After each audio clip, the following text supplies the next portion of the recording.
Welcome back sa video natin mga boss. Itong update natin yung mga boss. May papasok na ako mga boss pero pahinga lang muna tayo. Kaya napag-isipan kong pasimbuli natin yung baong order natin mga speaker para pang dagdag natin sa porta sa ating libangan yan mga boss. Yung speaker natin in order yung mga player natin kasi medyo boss alanganin, kaya medyo nag-isip ako na kukunin ko muna yung layout ng NCB box para pag nadagdagan ko ng plywood, medyo sarado kasi ngayon sa junk shop na bilhan ng mga scrap. Kaya medyo hindi muna tayo bumili.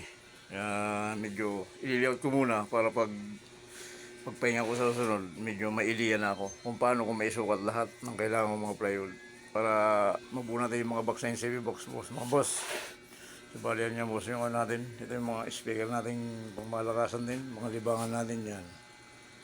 Kailangan natin maragdagan. So ay mga boss pala, repair natin. Medyo dyan si Johnson Jupiter. Dagdagan pa natin yung mga boss. Medyo bibili pa tayo ng mixer, pati yung equalizer. Basta kukumpleto natin yung mga boss. Unti-unti lang, kayang-kaya natin yan. Hindi naman natin makuha natin mga boss ng sabay-sabay, pero at least unti-unti kakayanin natin yan. Sipag lang mga boss at pagdadasal lang sa Diyos ang kailangan natin. Yun ang punan natin mga boss.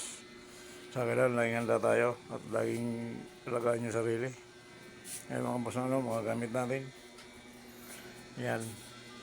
Yung mga boss, mga proyeso lang mga boss, pag nasa bahay lang ako, nag-iisip ako kung ano yung dapat ang magawa ko ng isang araw. Bali, ang dito lang mga boss yung video natin. Maraming salamat, bye.